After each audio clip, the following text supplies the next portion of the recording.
I'm just so excited about LiDAR. Me too, girl, like. Alright. No, it's all good. It'll just be some background noise to make it more immersive. Like fast cycle, okay. It's basically the same thing. But yeah, super cool. Danielle, can I talk to you for a little bit? I'll do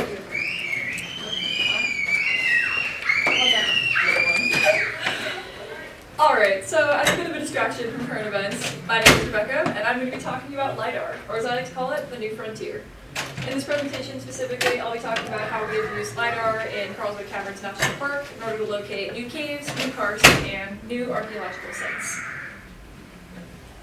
So here's a bit of an outline of what we'll be talking about today. I'll start with an introduction, why we care about LiDAR, why it's valuable to the park, a little bit about me. I'll go over the history of searching for caves, what is LiDAR, how we use it, how we verify it, and finally some closing thoughts.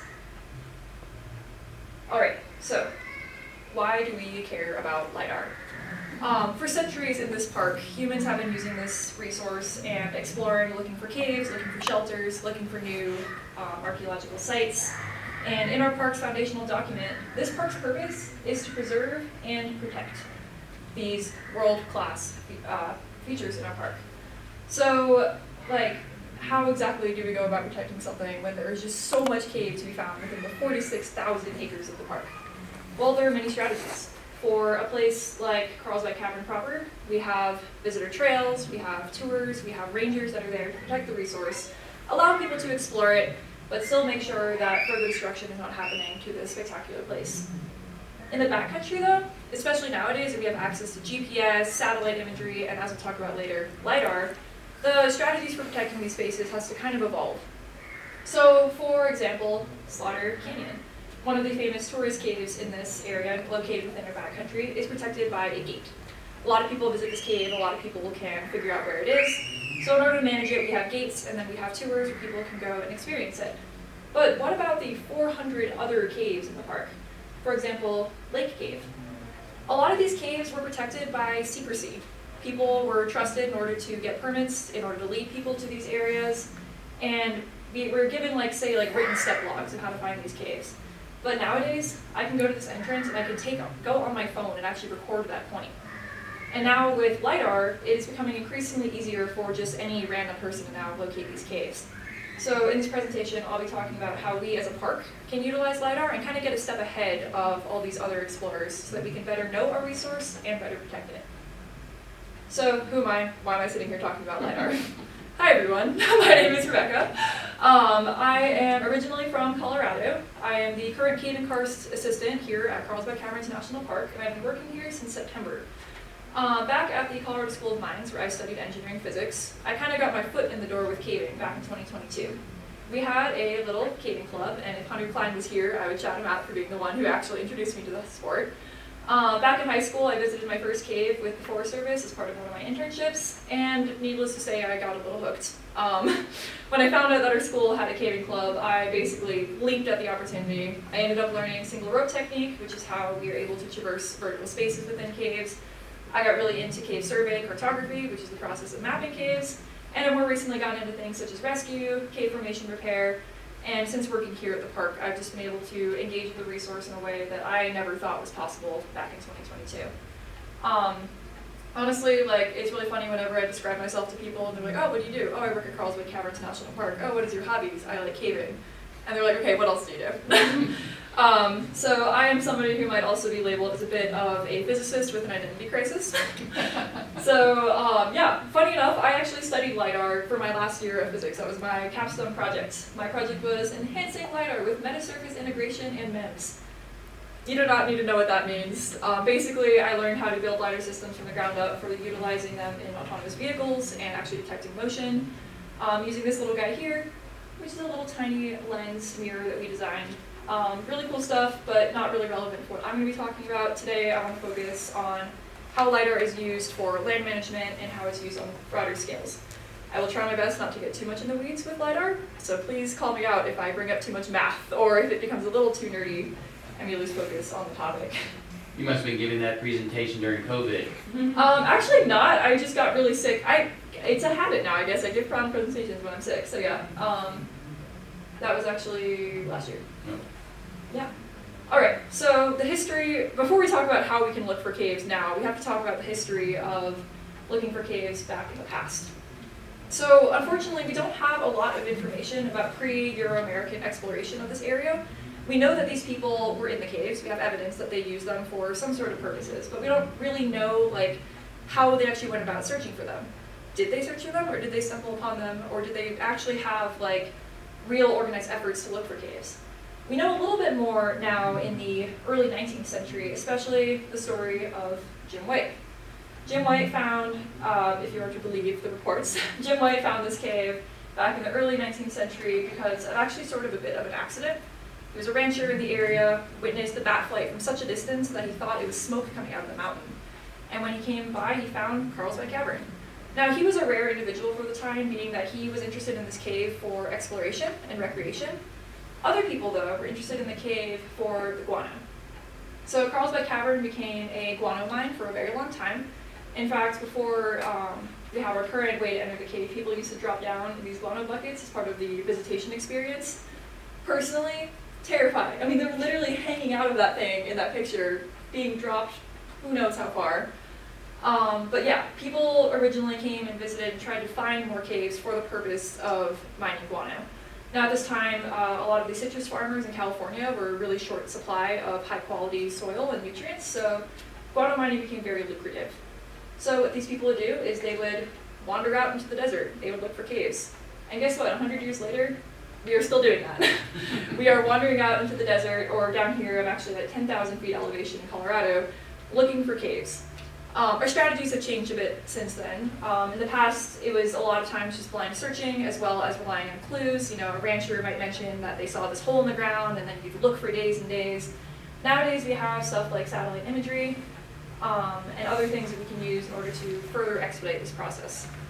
What I'm going to be talking about is LiDAR. Now, if you guys have never heard about LiDAR, I've just been saying this word all the time, so I'm going to first start with a bit of a definition. LiDAR stands for light detection and ranging. The L-I is in light. I always forget that whenever I try to tell people what the acronym is. LiDAR works on a actually rather simple principle. We start with some sort of laser that shoots a beam of infrared light.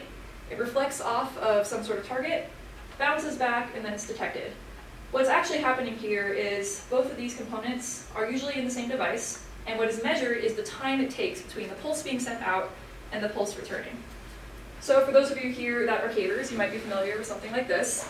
This is a laser rangefinder, and what's really cool about it is it does exactly what it says. You point it somewhere, and it reads to you that that wall is 17.06 feet away. Now, what's really incredible about that is they've measured down to the 100th of a foot, and they're measuring time. Time of the speed of light, which is pretty freaking fast. I honestly think it's just a really incredible testament to how incredible like modern devices are, and the fact that we're able to actually accurately measure something that precise when we're dealing with speeds that are just absolutely incredible. What's even cooler than one laser rangefinder is several hundred at the bottom of a plane. So this is actually how high quality elevation models are taken over an area, is we have a plane that has some sort of LiDAR module attached to the bottom, and it will sweep across the landscape back and forth, connected with a high quality GPS module. Usually like a GPS like station will be somewhere nearby that it will tie into each time it takes a shot, and it will take thousands upon thousands upon thousands of shots, building a super, super, super high resolution elevation model. Here's a quick just overview of like how kind of impressive the LiDAR can look for an area. This is Slaughter Canyon. This is regular satellite imagery, which is actually pretty high quality, but if you zoom in, it starts to get a little fuzzy. Everything in the shadows kind of disappears. Anything in vegetation will sort of be a bit blurry. But then if you look over here, this is the digital elevation model produced by LiDAR imagery in the area. Suddenly we can see a lot more. We can see individual like areas of where the floods used to happen, all of the sides. We can change the actual like angle of the sun and look at all sides of the hill without being blocked by shadows. And overall just will produce a lot higher quality images for us to use. Another really cool feature about LiDAR is the fact that it can see through trees. What that actually means is that sometimes when a pulse is sent down, we don't just get one return. In this case over here with this giant tree, we send down a laser pulse, and maybe a little bit of it will be reflected off this leaf and bounce back. and then a little bit more will be reflected off this branch and then bounce back. And then finally, the furthest signal will reach the ground and return, and we end up getting a chart that looks something like this. So raw LiDAR data is a little bit confusing because it's like this point cloud of all these different heights and stuff. But what people are able to do is filter it and just return that furthest point. Meaning, for an area like this, which is a temple located in South America, when you actually process the LiDAR over it, suddenly you can see a lot more. Everything that was obscured by the trees is now incredibly visible, to the point where you can see all the land that has been terraformed all around it. So how do we use LiDAR here at the park? Or how can you use it at your own land management areas? Luckily, the USGS has free public access LiDAR data. On their online LiDAR Explorer website, you can go around, highlight an area, and download any sort of tiles for an area. In this case here at Carlsbad, we have 1 meter resolution LiDAR. That means at least once a meter there's a point taken. The resolution is actually a lot higher. I think it's about like 5 centimeters in height and I think like half a meter across, but very, very high resolution. Allows us to see a lot of detail. And again, it's totally free to download. The part that's a little bit harder now is actually working with this data. Here at the park, I've been using ArcGIS Pro. That requires a license. It's pretty expensive on your own. Another software you can use is something like QGIS. I personally have never used QGIS, but I've heard that it's open source and that it's pretty similar to Arc. Maybe a little bit rougher on your computer, but again, I don't have a ton of familiarity with that, so someone else can fill me in with that. But yeah, I download those tiles, I kind of trim them to the area, and I'm left with a really beautiful, high-resolution LiDAR map of the park. How high resolution, you might ask? Yeah, how can you zoom in? Yeah. This right here, does anybody recognize this? Yeah, this is the natural entrance of Carlsbad Cavern. The detail is so incredible that we can actually see the main trail going down into the park, or into the cave. We can even see the Batflight Amphitheater, a ring midden right here, which I'll talk about later, as well as any of the trails that are made. With LiDAR specifically, man-made features, especially any sort of terraforming, really incredibly shows up. So like these trails really just stick out like a sore thumb against the natural, more like rugged landscape. And here's a trick question. Does anybody recognize this cave? Is it the one across from Slaughter? It is not. But that's actually a good guess. They look very similar on Yeah. LiDAR. Second natural one? Not that. What do you think? Lechia? That's right. I put it in here as a little Easter egg. This is Lechia Cave. For those who are not aware, Lechia Cave is the largest cave in the park, mapped to I think over 140 miles now, and just honestly shows up really impressively on LiDAR. Over 150. 150? She's big. And just another testament to how really incredible this source is. So anyways, besides just zooming in and looking for caves, there's actually a method we can use to have a little bit of assistance with this, and this is what we call the sinks method. I'm not really going to bore you with all the steps. That's in my 40-page report. If anybody's really curious about step-by-step, I can email somebody a copy. But basically what it's able to do is, how do I best describe it? The elevation model can be assumed to have if we were to pour water over a 3D model of something and let all the water run off, eventually you'll be left with a few pools of water in what we call sinks. Those are depressions in the ground that are surrounded on all sides. So what we have here is, again, the Carlsbad Cavern Natural Entrance, and it's color-coded so that the shallower the sink is, the lighter blue, going to deep purple. We can even see that ring midden again. You can see it's a lot more shallow, for example, than the entrance to Carlsbad. What I eventually did was filtered out these sinks and eventually found 20,000 sinks in the park.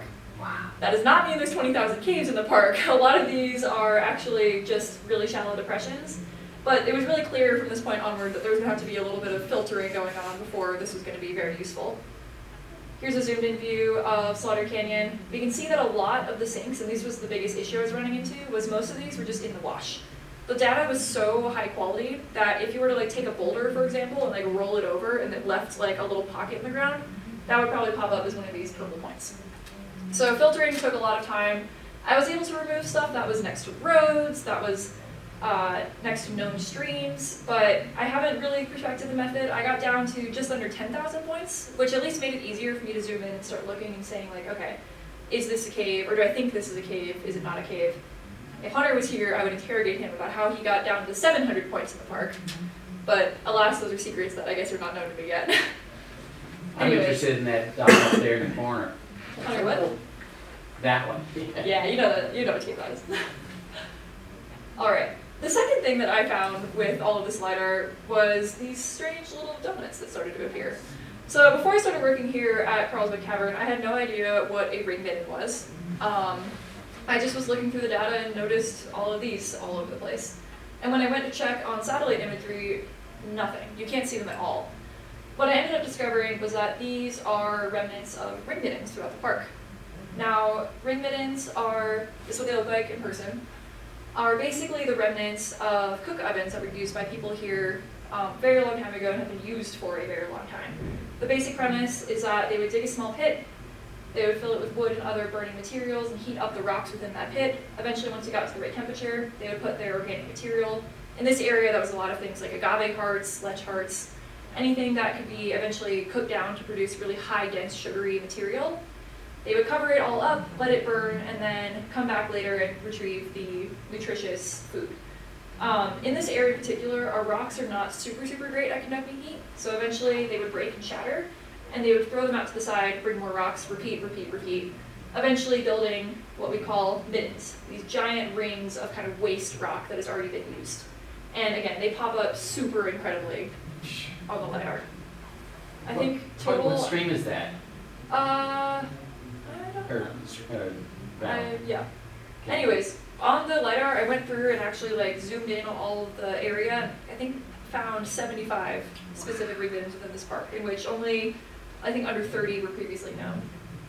So now that I've been sitting behind the computer forever and I'm like losing my mind, it's time to go hit the field. How do we actually verify these points? Well, the first one was pretty easy. We found a ring midden located within Rattlesnake Springs that Casey Wayne was actually able to go and verify. This is honestly one of the cooler testaments to how incredible LiDAR imagery is, because this midden was surrounded by a lot of like super dense vegetation and would probably not have been found for a much longer time without the use of this sort of imagery. So this one was verified, this one was true. The second one we went to was really hard to see. That right there is a midden. But if you look at the scale bar on the bottom, this thing is massive. I think it was, 16 meters across? Like, just absolutely giant, super shallow. And it was in the backcountry, so we had to drive out as far as we could and then hike the rest of the way. And yeah, we confirmed this one was, in fact, another midden. And what's really cool is it was surrounded by a lot of lithic scatter. So lithic scatter is broken pieces of rock that were used to make tools, or perhaps even remnants of tools. This case here is a little tiny arrowhead point that I found that I was really proud of. That was just next to the midden. So kind of showing that like around this area was definitely at least an area of like cultural significance, or at least for a time was used to not only cook but also carve tools or even utilize them. Now the exciting stuff, of course, is the caves, what we're all looking for. So before we went out hiking this winter, which is back in December, I went and compiled about 16 possible caves that were located near, actually on the border of the Lincoln National Forest. These were all within cave. And of the 16, we ended up getting to 6 of them that were in my data set, and of the 6, 2 of them were caves. So I'm counting that as like a 1/3 success rate, which I think is pretty okay. This is the first one we found. This is what it looks like on the LiDAR imagery. That little purple dot is just my Sinks bottle collecting it as a point. We called this one Mayday Cave. It was human enterable for about 30 feet. There was a lot of really nice, hot, blowing air coming out of it. We were super excited, and then it just got narrower and narrower. I could see that it kept going, but it just was not meable anymore. So we marked this as a cave that has potential for a dig. And yeah, the next one we found we called Too Late Cave. Was that not previously known? Nope, this was a totally new. Oh, that's fantastic. Yeah, I mean it's itty bitty, but I love discovering caves. It's fun. The next one we found was also a previously unrecorded one. This one we call Too Late Cave. This is also what we would call a paleo cave, which is hence the name. This cave was located on the edge of a cliff, so it's a little hard to tell what's going on because I zoomed in so much, but this is kind of the top of a plateau, with this side down here being the cliff, and right here was the actual sink, aka what my friend Gabe is crawling into right there. So when we got to the site, the first thing we noticed was that it obviously looked like a collapsed-in cave. There was paleo formation, old kind of weathered flowstone, but there was a small spot in the corner where we can kind of keep going. So after he checked it out, we went ahead and did some funky marginal rigging, and he was able to descend using vertical rope techniques down another like 30 feet, and then it ended up continuing into a little bit of a crack passage. There was no blowing air on this one, so our theory is that this was probably a larger cave that eventually, as the canyon formed, just kind of broke in on itself. It's still a really cool find, really beautiful, like flowstone. And I didn't have any pictures of inside that I could find, but the people who went down into it described there being some like kind of tall columns and stuff that were super weathered and old. So a really important part of all of this is documentation. Even if a point you find is not a cave, it's still really important to note like what sort of features you found, and for some people who might be training, say, like machine learning to actually parse through these points, even just writing down if it's a karst feature or not is super valuable. My friend Lex, I think, has my favorite method for taking notes with ridge walking, which is thumbs down means it's not a cave, thumbs up means it is a cave. I cut off the top, there were coordinates on here too, so it was more useful than just that. But either way, taking good notes is super important for all science, and recording any sort of information you can find. The next exciting thing about finding new caves is if you find it, guess what? You get to sketch it. So I have learned over and over and over again. So all three of these sketches are just pages from various caves we have found using LiDAR. This guy is from this weekend, so this is the very recent little guy. And yeah, sometimes they're really itty bitty. This guy over here actually ended up being the deepest cave in Colorado, which is pretty neat. That was found via LiDAR. And yeah, you find it, you get to map it, and then you get to cry about the cartography for however many days. You get to name it too. And you get to name it. That's the exciting stuff. So yeah, this was the first ever cave I ever found via LiDAR. This was back in 2022 when I was a little baby caver. That's not me, that's my friend. But yeah, Hunter basically sent us out to the Flat Tops, which is a region in Colorado at 10,000 feet, and we just went out into the woods, hiked like, I think that day we hiked like 10 miles, just going point by point by point. And when we found this itty bitty little hole in the ground, like we were so excited. This was like the coolest thing ever. I think we called it like Watch Out Cave, because I think we almost like fell into it when we first found it, because we just didn't know where it was, and then just like, oh god, like almost tripped into it. I think the spirit of going around and looking for these caves is just so fun. It's so infectious. Again, even if it's not like a cave, or even if you don't find any caves, like just getting outside and hiking with sort of a purpose, especially in these like backcountry areas, is just something so rewarding.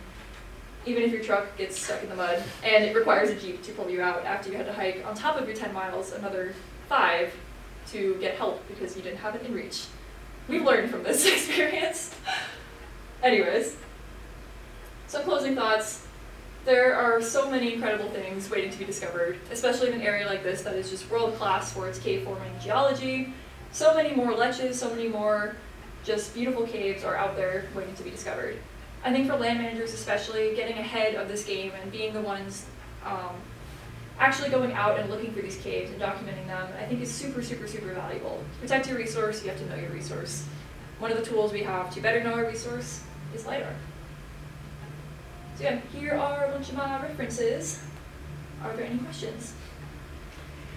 So Hunter told me that our area has also been flown for thermal photography. Mm-hmm. Have you thought about superimposing these two things, your LiDAR with the thermal, then you might be able to help you eliminate some dots and that would be really incredible. I have not. I didn't actually even know we had thermal data here. Look at this. It's like an iceberg of. Yeah, that would actually be really cool. A lot of the stuff we were finding out in the Forest Service had a lot of blowing air that like could be really.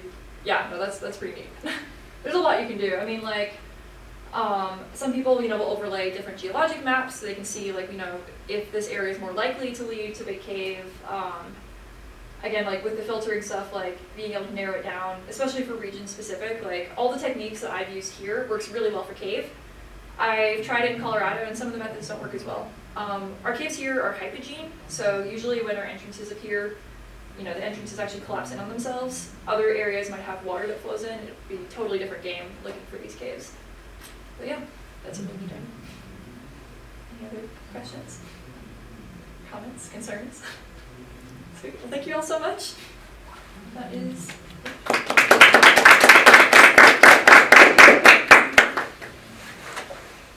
And then I guess for video, if anybody needs to contact me, wants detailed instructions, my email is up on the screen, and I can send you my actual methodology for finding the sinks.